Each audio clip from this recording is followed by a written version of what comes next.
Yo, what's up? So, um, we're gonna talk about Sofia Coppola, Coppola, and we're going to understand her self-discovery to becoming a distinctive director. With her style and her aesthetic, how did she develop that? How did she become who she is?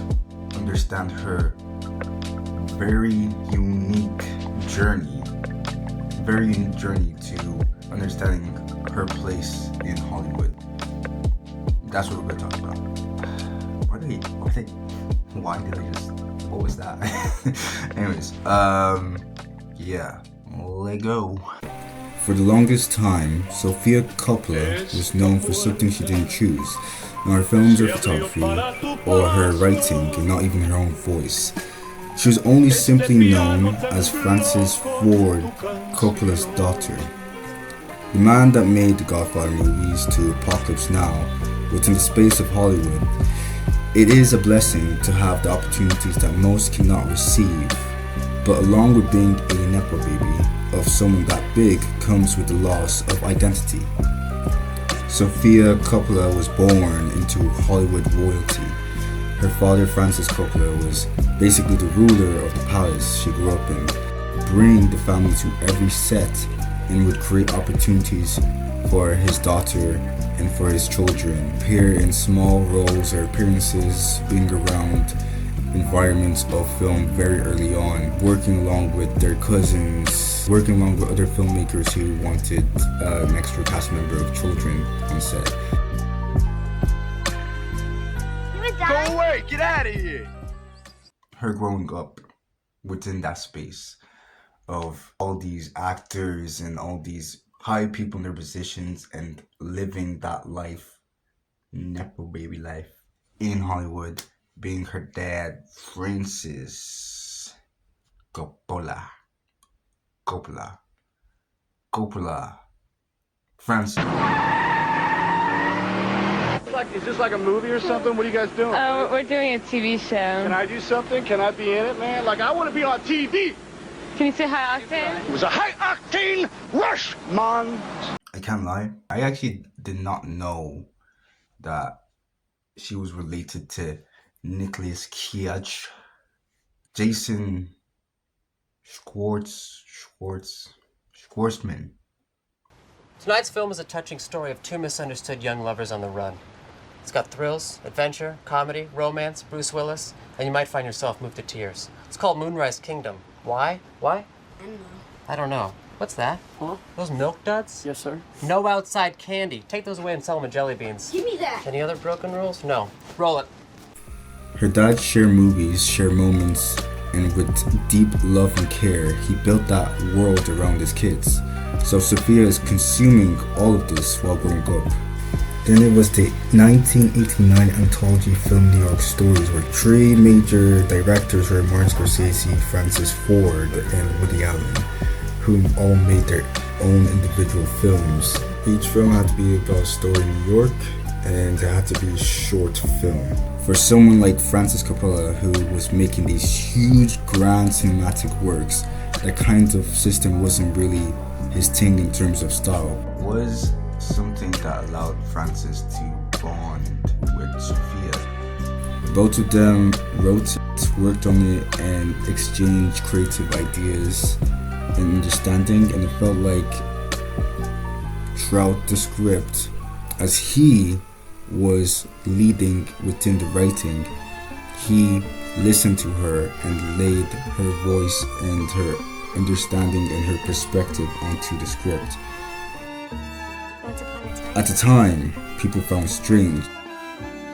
Why does this feel different? The film that was made by both him and his daughter, they were questioning what happened to Francis for just a moment in time.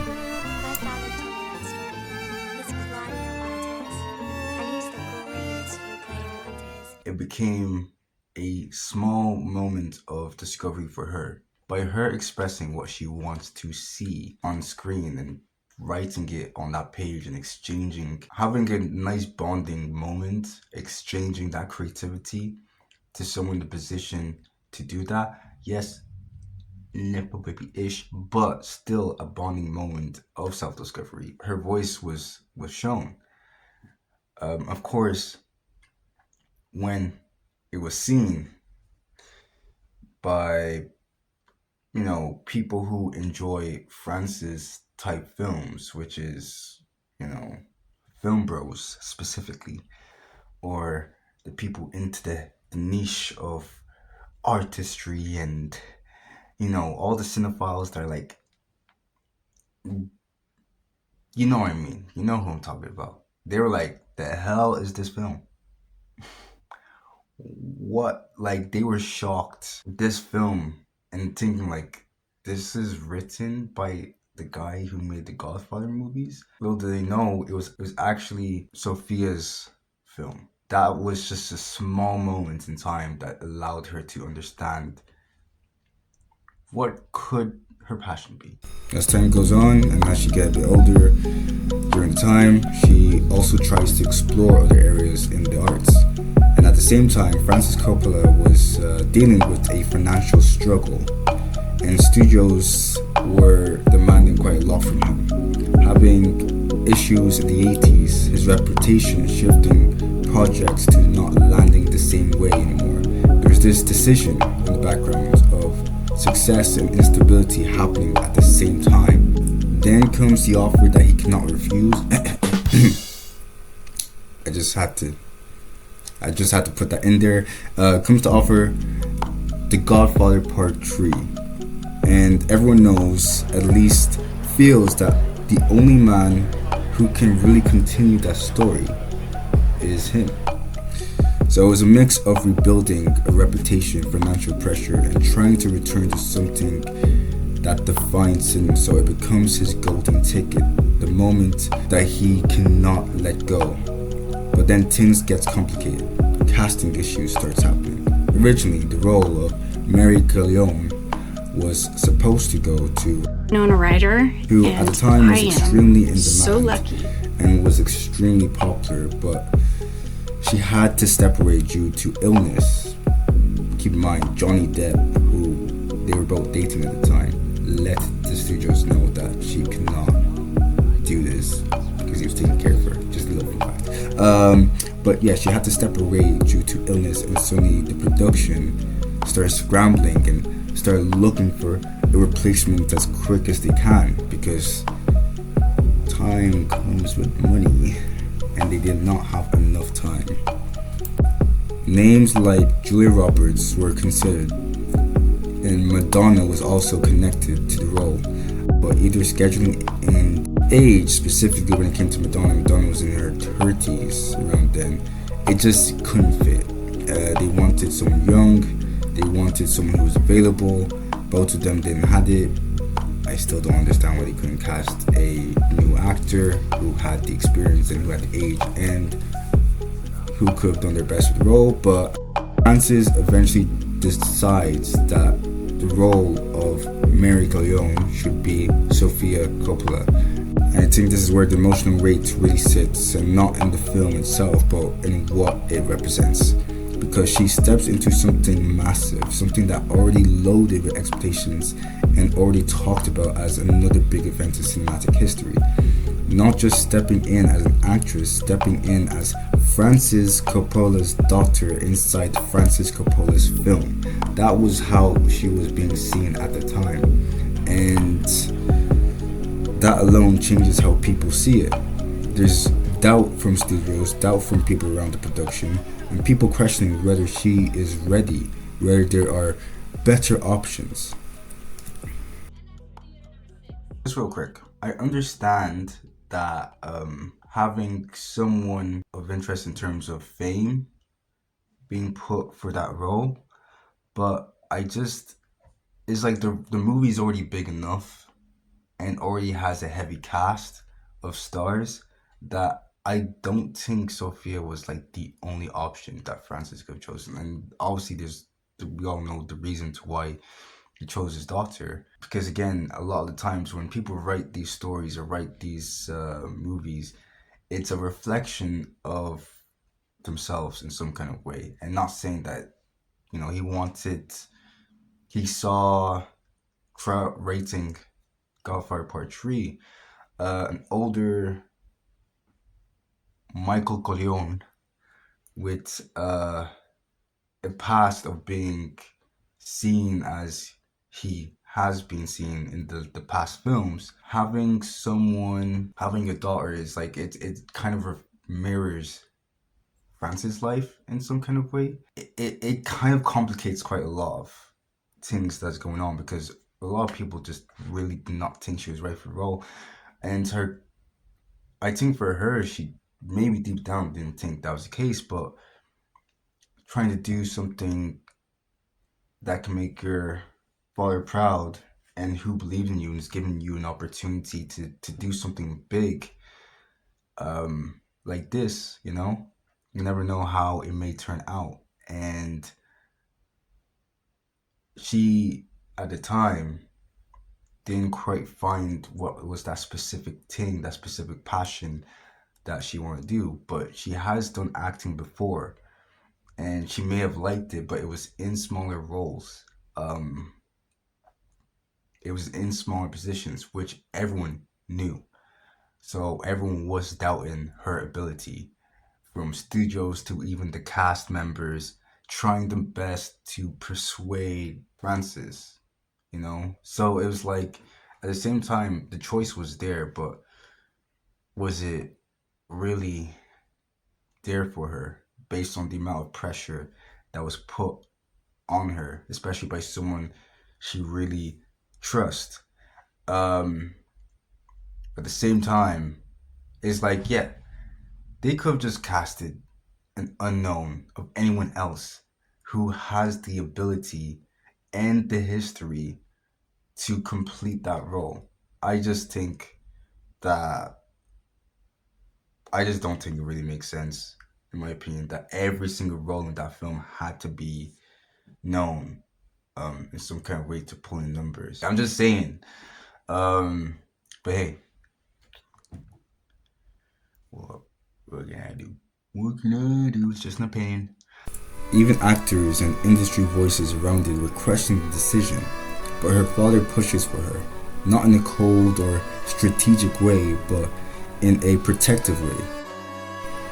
The choice was given to her, and she decides that she can do it, that she can at least try her best to make her father proud, to complete this goal of proving people wrong, that she is capable. She goes into it nervous, unsure, aware of the pressure, but still willing to take that challenge. I think at that moment it becomes important later in a way that it isn't obvious at the time, because it's not just about a role in the film, it's about being placed inside an identity before you fully built your own. Oh, that's fantastic. That's right. Oh, that's where they baptize a little baby.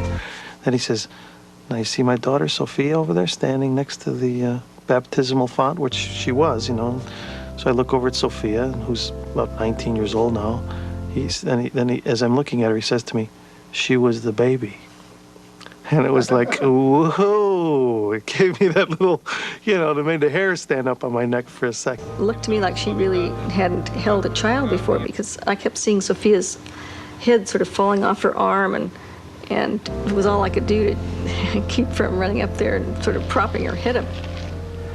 I'm your little cousin. When my dad was writing the script, he naturally based it on, when he's writing about a daughter, he based some of it on me. I think what makes it worse is that this isn't a small project, that this is something massive, something already loaded with expectation and history. She hasn't really acted in a while either, so she's stepping into a role where she's already behind in terms of experience and confidence and rhythm. Everything is behind, and you kind of feel that tension and how it sets out when you watch it on screen.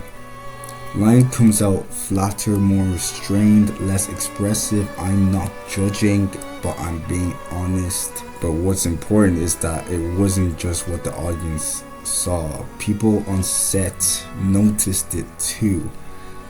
Her cast members had concerns, and she also had her own doubts internally. At the same time, there's this strange dynamic happening with her father. And when the film finally comes out, The Godfather Part 3, it does not land the way that he hoped it would.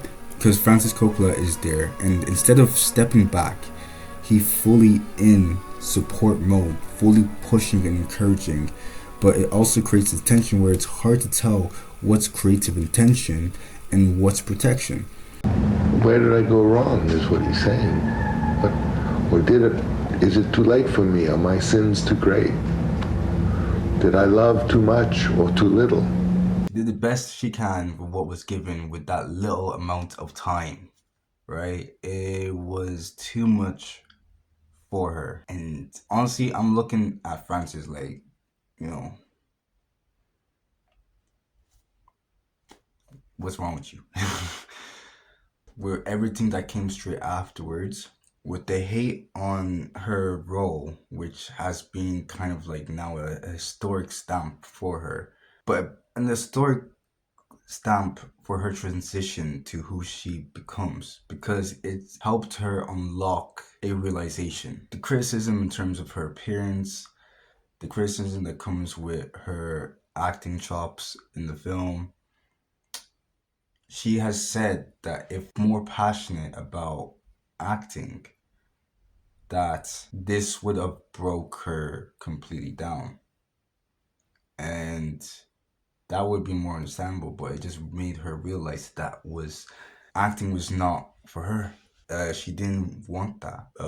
It was not a space that she realized that was not a space that she wanted to be in.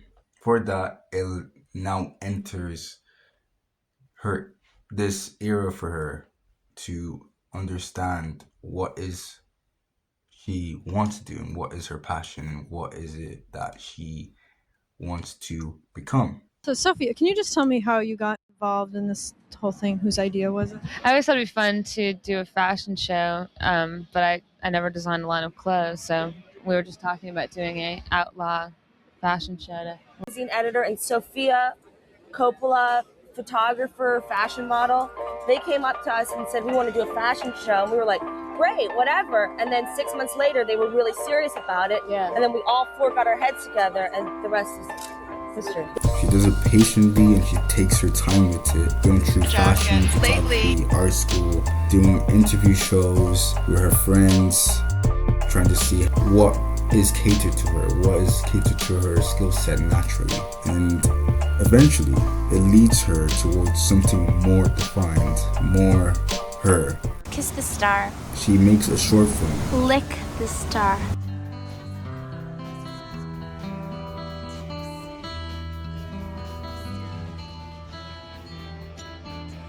Lick the Star.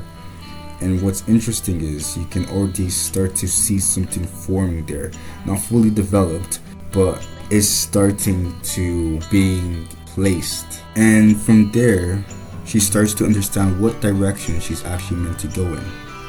Not the one that she was placed into, but the one that she discovers herself. And a lot of people in filmmaking world, especially men, would dismiss it as girly or soft or lacking of weight, which honestly feels like a surface level reading. Because if you look deeper at her work, it's not empty at all. It's just subtle. It's perspective based, and it comes from a very specific understanding of relationships, distance, and environment that she has lived around. For example, Lost in Translation gets constantly overanalyzed, sometimes linked into her marriage at the time, whether that's fully accurate or not. But what's clear is that it explores emotional disconnection and distance and intimacy in a very personal way. And then you have Marie Antoinette, which shows a woman trapped inside expectation, image, and wealth, slowly finding her own sense of self within a controlled environment. And that pattern continues across her work. Her films feel like her voice speaking true things. She understands rather than. But then there's this whole other tension in that idea, because when you look at something like, for example, The Beguiled, which is a remake of a film made in the 60s, I think, there was criticism that came from a different place, came specifically for a specific character. People questioned the removal and reshaping of certain characters, particularly the absence and rewriting of a black character into a white one. And that opens up a bigger conversation, because it raises a question that sits underneath her whole body of work. If your films are your identity and your perspective, then what happens when the perspective is limited by what you choose to see and what you choose not to see? And I think that's where the discussion gets a bit more complicated, because on one side she is an artist, deep understanding of where she's coming from. She wanted to express that, but on the other side there's a responsibility that comes with having a platform that big, with having seen and being who you are. And this is where the idea of write what you know, because both a strength and a limitation in terms of her expression. Because yes, her films feel authentic and controlled and personal, but at the same time, the same approach can create blind spots. And that's where the conversation around privilege, access, and perspective in Hollywood starts to come in. Not as an attack, but as a reality of how storytelling works at that scale. And when I look at Sofia Coppola's work, overall, it doesn't feel like she's trying to represent everything.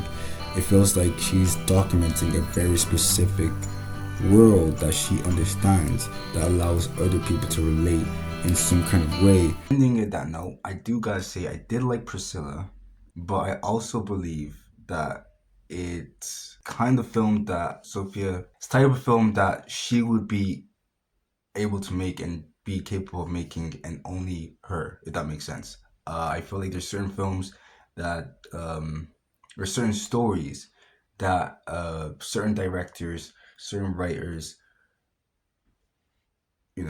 will be able to tell specifically only from their perspective or their position, which made the film very successful. And also with the contrast with Priscilla, and at the time, the Elvis film, did it come out around the same time? I need to remember, I need to check that out. But the contrast was very different, because one was praise towards Elvis. I know this is a whole different topic, but praise towards Elvis and all this glaze. That film, my God. I didn't like that film that much. A lot of people liked it, but I just felt like it was glaze. It's fast, it was quick. I didn't feel it at all, right? With Priscilla, it felt slow, it felt constructed, it felt closed in to specifically her experience. And I felt like Sofia was able and capable and the only person to have made the type of film of Priscilla. That's it. That's much to say. And try to keep that consistency. I'm just really slow at editing, and although there's not much to really edit here, I can be a bit lazy too. So I need to keep that consistency and be less lazy in terms of pushing stuff out. But I am taking my time, so see you in a bit.